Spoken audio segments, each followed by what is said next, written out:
Abroad Pod. Hello, I'm your host, Rowan, and this is the Teaching Abroad Pod.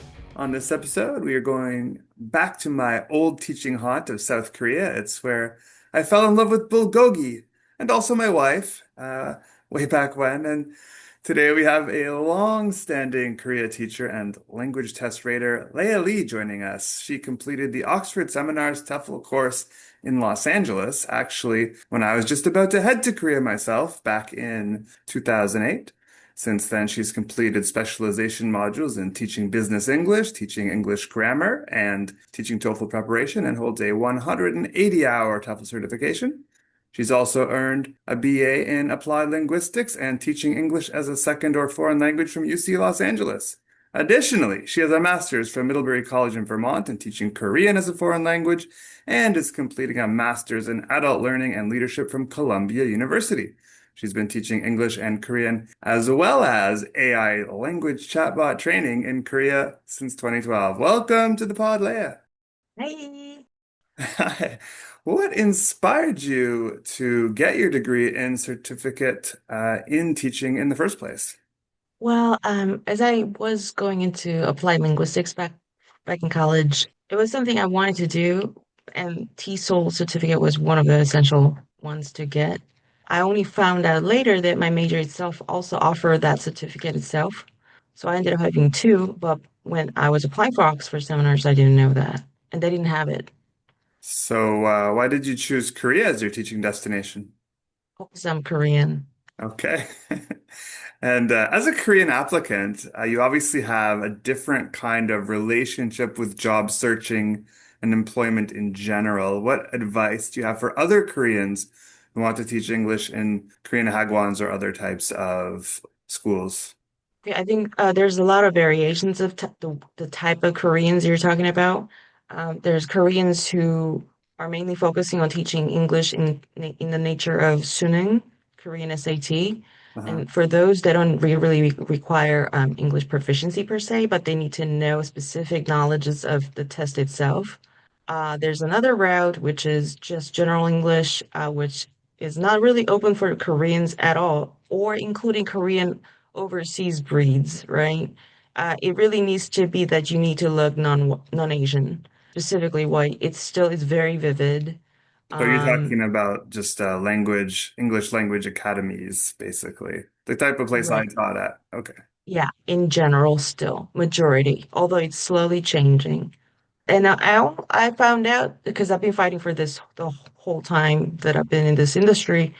It turned out that the South Korean government actually officially embraces and announces and put it in the law that only seven countries of those, nationalities can teach in Korea as a native English speakers. And so it hasn't changed. Yeah, I know if to get the E2 visa, the conversation teacher or public Yeah, school teaching assistant visa, you have to be a citizen of USA, seven specific countries. Canada, Yeah, UK, Ireland, Australia, New Zealand, or South Africa. yeah.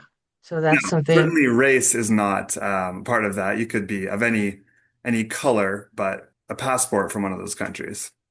right.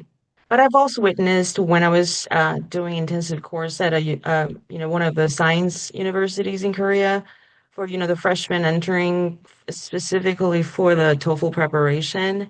There was a girl instructor. She not only didn't have college degree, but she just looked attractive and she only had a high school degree and she was half Korean Hmm. and half white. And she didn't really look white enough per se, but because it was just a connection of some sort, right, of the agency that got the gig. And so she was teaching as one of the instructors. So there's a lot of those things going on as well. Huh. I know they used to have something called the Talk program, which was for Yeah. current university or college students. They could go as a rural after school public school tutor type of thing. But that Oh, program ended not too long ago, sadly. yeah. Another case was one of the universities in Seoul had English. Well, I guess the position was professor, but assistant professorship, right? But this guy, he himself didn't have master's degree. But for colleges, you need to have at least master's. but he only had a bachelor's degree, but he was able to do it again because, again, it was connection. Right. Who you know sometimes is very powerful. Right, right. So, you know, And did you go on like a Korean passport? Like you have a Korean citizenship and that's your yeah, legal working rights? All right. yeah. So I know there are a lot of F visa holders of various types as well, whether it's, maybe they're an American citizen, but they have Korean heritage through their parents, or they marry a Korean or something like that. So Mm. I guess that's like another way in kind of for certain categories Yeah. of Koreans. Yeah. So their status has been upgraded, I guess, over the time, but they still are not equally treated, which is for different reasons, they're not equally treated still. Mm. Because Koreans now, the Korean Koreans I'm talking about, Hmm. are now, especially from learners' perspective, they are now changing, looking at them as human being, but also no different than any other non-Asian looking guy who or girl who speaks English. The kind of mindset changed, and so I believe that their treatment is getting better, has been better, and getting better. I guess would you say they have any certain advantages over just an E2? Not necessarily, I wouldn't say advantages, but at least they're not treated negatively like they used to be. I guess I was thinking of like certain kinds of jobs I've seen on job boards that are hard from people coming from abroad to land would be like beach business English for adult professionals where you have split shifts. They don't provide an apartment, but those jobs are really hard to get for, someone who's not already in Korea and able to interview in person or has their own housing set up and that kind of thing.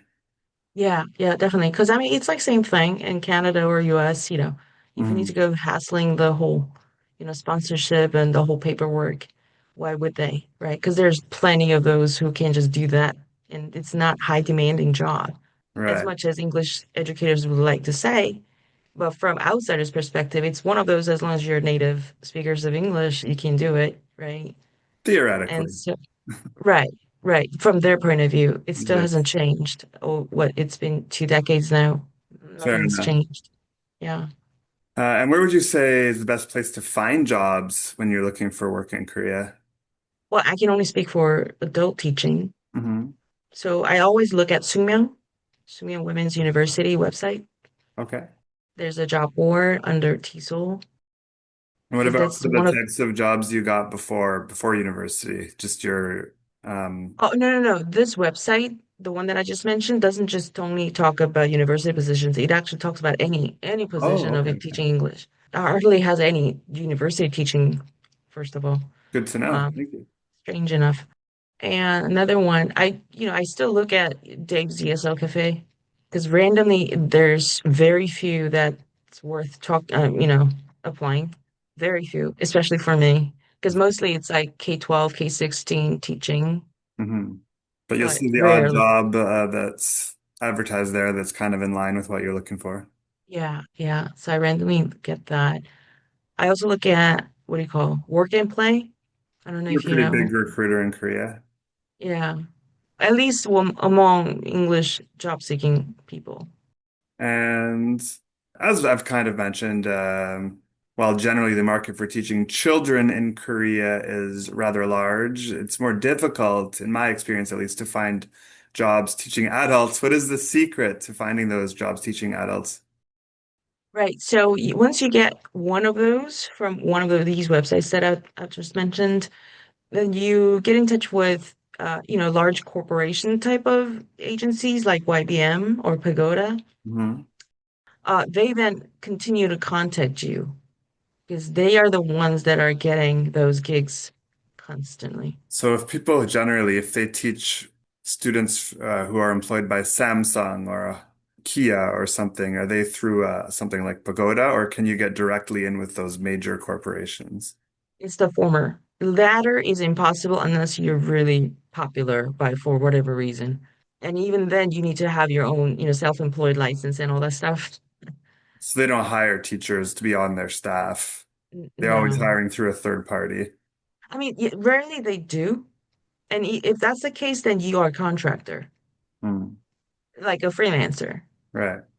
So, which is no different than going through an agency.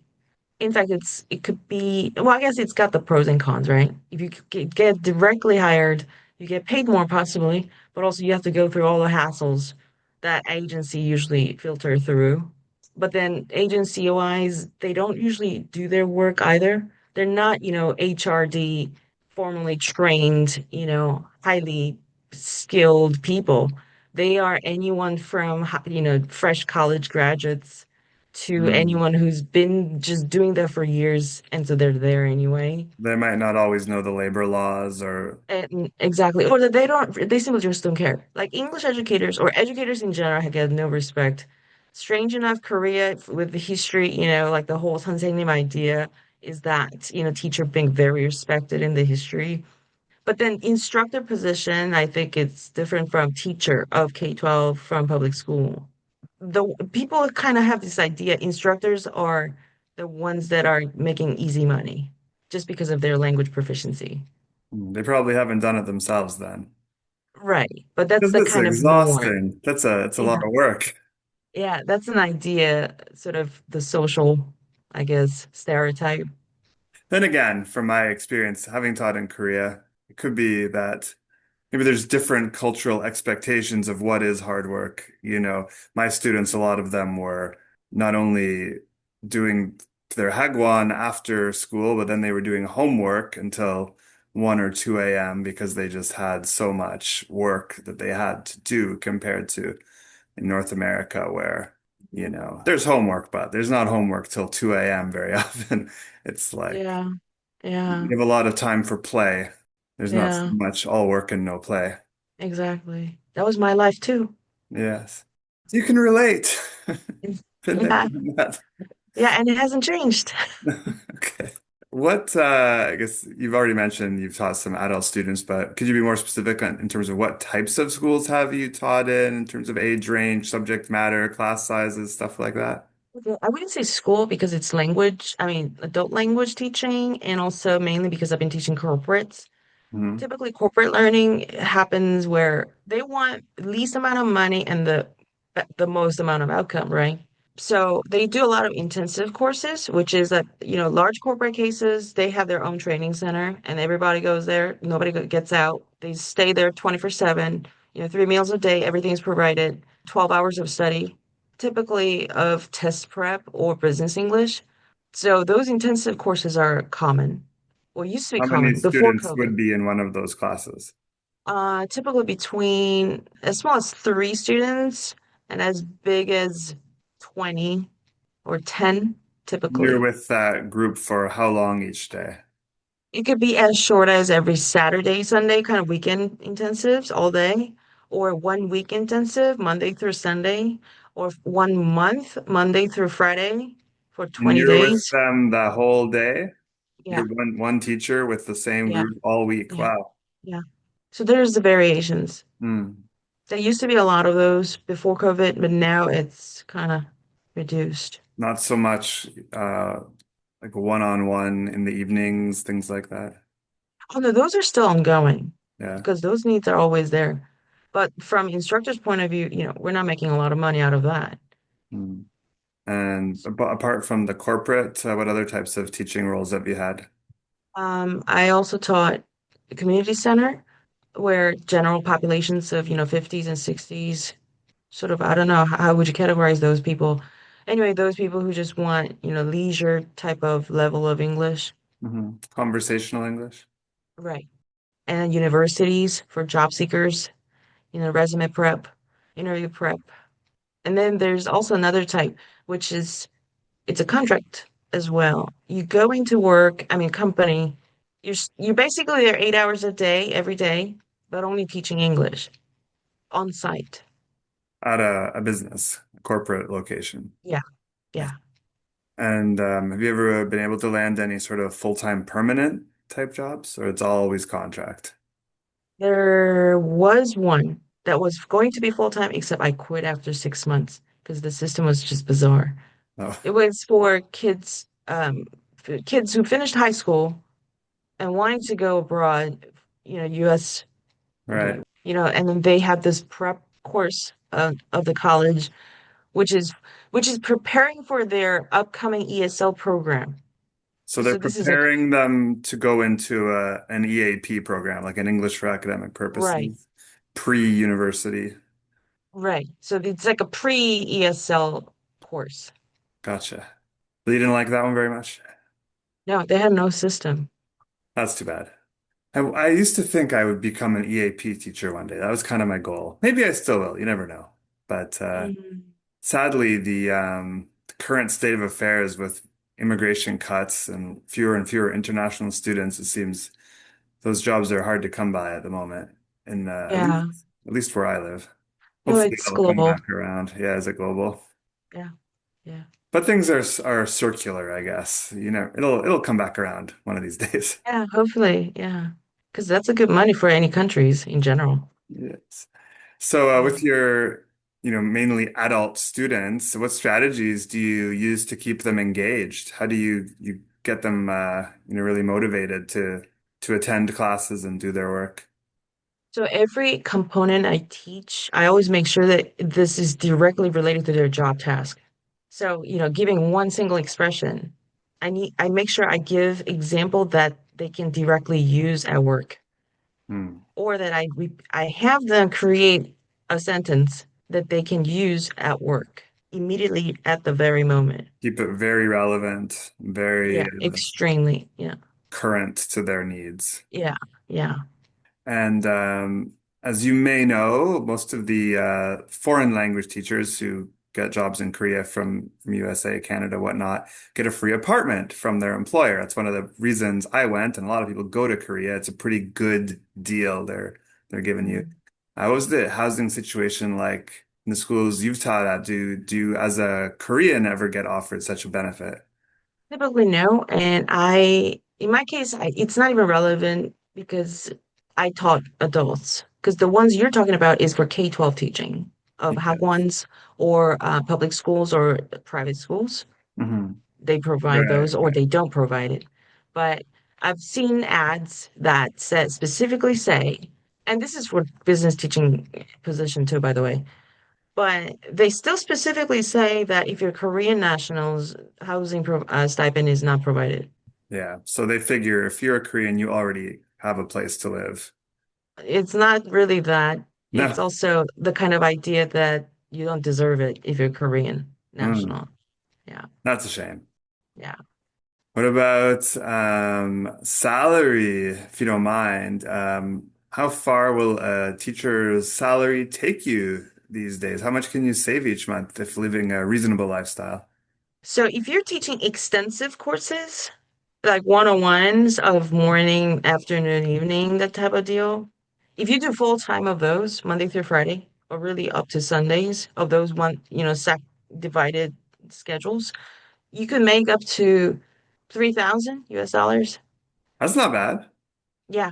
So, but then your life, there's no life, because what do you do from 6 in the morning all the way, what, 6 p.m., 7 p.m.?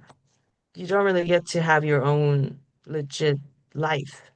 Right. So But let's if just you're, say you were teaching, let's say 75% of that workload, you'll make less, like 20, I'm sorry, 2,000. which is kind of a typical foreign Yeah, teacher typical. salary, but they get the free Yeah, apartment. So I guess you exactly. need a So, little so less. teaching at school is a better deal Yeah. than teaching adults. But then adult teaching wise, if you do intensive courses, it pays chunks. But then the problem is when you do chunks of the intensive, you then have to lose extensive teaching schedule Hmm. because most of the times intensive you have to go into a specific place It's and hard to not be juggle multiple jobs exactly. at the same Yeah, so you time. can't gain both. So that's the pros and cons. I've been juggling both, and now And I don't have to do any of those because I'm rating the tests. But right. yeah, Just out of curiosity, like are you're in Seoul? no, I'm right now in Pyeongtaek by the U.S. military. Oh, okay. It's near Seoul, right? Like Gyeonggi-do. Yeah, yeah. How much does a typical apartment, like a one bedroom or bachelor studio apartment go for these days? In Seoul, Yeah, or Gyeonggi. no, because it's extremely different. Okay, give me a range then. Okay, Seoul would be like average 100만 원, which is like 800. A lot less That's right, than but that's like 20. Toronto or New York. No, but I'm talking about, I'm sorry, $800 for a size of 20 meters square. What, how do you say 20 20 square? square meters? 20 square meters. Is that the kind of case in Canada? Um, Maybe. I don't know. I've never rented one that small in North America. But I can Yeah. relate to a small because my apartment in Korea was very small. It was like I compared it to like a bowling lane. It was very long and skinny with a kitchen at one end and a bed at the other. So, have you seen those? Oh. Those are at least unique though. Yes. You will never find it anywhere else. But I mean, my theory was I don't really need to spend a lot of time there. It's where I slept, ate breakfast, and slept for the most part, and then I spent most of my time at work or out on the town. Mm, yeah, 'Cause it's that's a worth very it. eat out kind of culture too, right? At least in my Yeah, experience. Like you can eat out yeah, at small yeah, local restaurants for the same price or cheaper than shopping and cooking for yourself. exactly. Yeah. But then the same kind of deal back where I am, 'cause this is more remote than any of the Gyeonggi area anyway. Mhm. It gets really cheap, like 150 for the same Oh, size. wow. Yeah, That's a deal. yeah. And it's brand new, it's cleaner, but just that the transportation infrastructure, nothing's existing. Right. But But yeah, you so could that's a theoretically, you could make $2,000 a month and pay that kind of rent and still save some money because that's true. so Yeah, cheap. yeah, yeah, yeah, yeah. Yeah. If you're especially just starting off the career. Hmm. Yeah. In terms of sightseeing, what would you say are some of the places you'd recommend people visit when they're in Korea? Recently, this is one of my bucket lists, which I haven't been because I wasn't allowed to. The DMZ. You haven't done it yet? No, because Koreans are not always necessarily able to go. Oh, wow. I Yeah. had more rights in Korea than you Yeah. did for Apparently. sightseeing. Because I went there. Yeah. It was amazing. It was quite a great tour. Oh, I see. Yeah. So that's a bucket list I wanted to go. And Dokdo. Dokdo Island? Yeah. That's again, nobody can guarantee. Was that when I recall when I was there, one island got hit by a missile or something from the north. Oh, that's the other side. That was the West. not Dokdo. Dokdo is in the east. Okay. Yeah.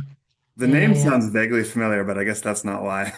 Because every island ends in do in Korean. But Maybe why is that's what Dokdo kind of, famous? What's it famous for? because that's the kind of epitome of what symbolizes Korea boundary against Japan, because Japan still claims that it's Oh, one of that's theirs. why. Because Yeah, they're fighting over it. Japan yeah, says yeah, it's Japan's, Korea says it's yeah, Korea's. That's yeah, right, right. yeah. I knew I it mean, but was famous for it's some reason. technically, yeah, but it's controlled by Korea, but the kind of noise is never ending. Right, right, right, right. Well, enjoy. I'm sure that would be quite a trip. I Yeah. did Sapsido. Have you ever been there? Which one called? What's it called? Sapsido is just off the coast from Daecheon. Walking off the ferry, there's a school, like a public school and a convenience store. But if you go further to the beach, there's what do they call those little houses you can rent? Pension? Hanok? Hanok? Traditional? Yeah. Yeah, Hanok. So you can rent a little beach house and you can go digging for clams and stuff. Mm. It's pretty cool little island. And of course Jeju, which is Hmm. spectacular. Those are my two island visits. Ah, I see. I see. What about food? Are you a foodie? Do you have any food or drink Oh, recommendations? yeah. Well, food, I mean, Korean food though, there's just too many types of food. I don't know where to start. I don't know. Hangover soup? I don't know that one. What's that made of? It's made of, cabbages and meat, and it's a bit spicy. It's t literally technically the kind of food that people have after heavy hangover. Too much soju. Yeah. What's the It will. Korean name of the soup? 해장국? Janggu. All right, I'll look it up. Next time I need it, I'll make some. Or maybe your wife can. Although it's Yeah. a lot of work. Yeah, I don't know. I don't know if she's up for it. I'm more into following recipes than her. She's very freestyle. Uh, sometimes it's better. Better taste. I just remember I was never a huge fan of Korean soups, and maybe it's because of the one they made in the kitchen at my school. Like they like to make this like fermented some like bean soup or something. I don't know. And Oh, I 된장. swore Yeah. it smelled like dirty gym socks. Yeah. It's not. If you don't like it, you hate it. Yeah. It's not. Yeah. Yeah. Korean food, I think it's really black and white type of deal I see from Yeah. non-Koreans. I loved a lot of it for sure. Kimbap, I'd go almost every day to the kimbap place near my work because it was like 2001 and it was delicious. And of course, Korean barbecue, bulgogi, forget the name of it, that delicious ginseng chicken soup. Ah, okay. So you're talking about maybe one specific brand, chicken brand. There was just no, it's like if you got a cold or something, it was apparently really good kind of soup to have. Oh, samgyetang you're talking Yeah, about. yeah, yeah, I see, I see. Sengutan. Yeah, I delicious. see, I see.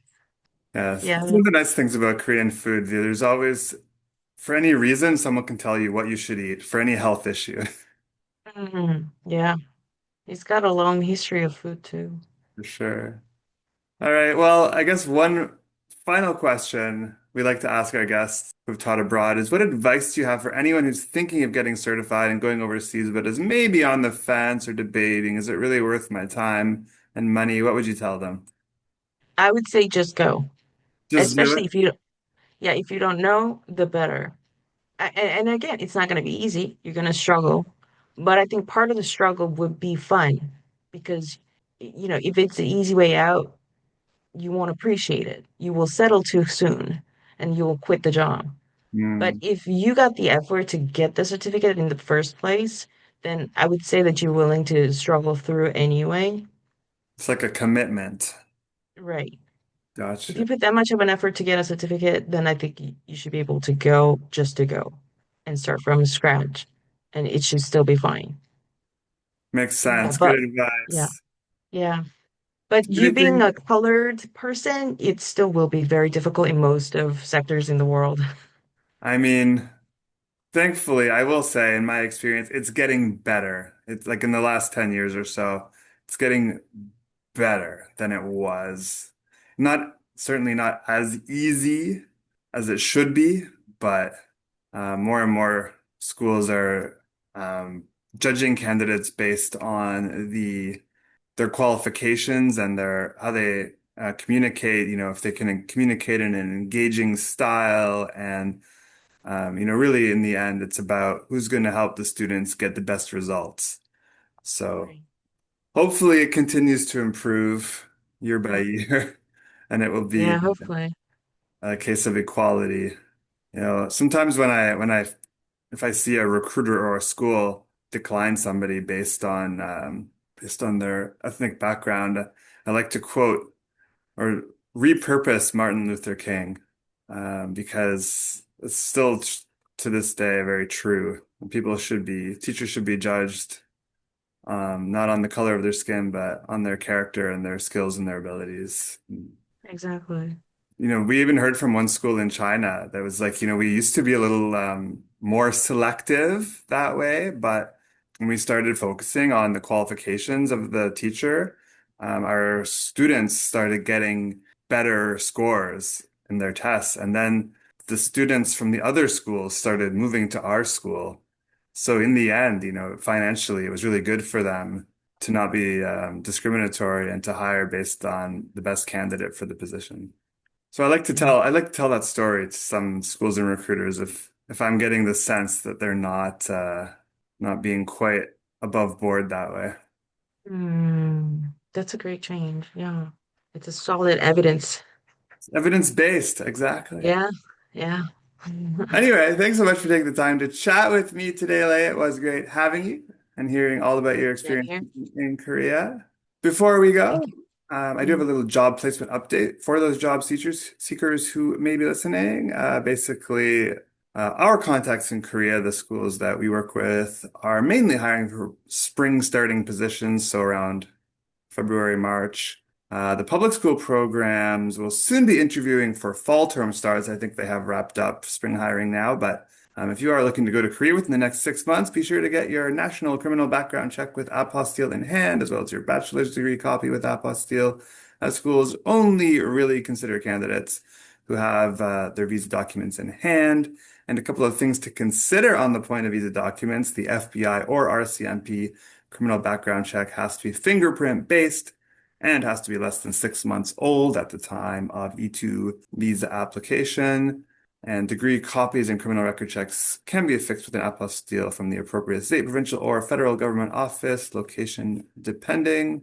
Thanks as always for tuning in to the Teaching Abroad pod. We're aiming to release new episodes monthly for the foreseeable future. If you've enjoyed this episode, please be sure to like and subscribe and share it with your friends. Remember, you can find us on YouTube, Spotify, or your podcasting app of choice.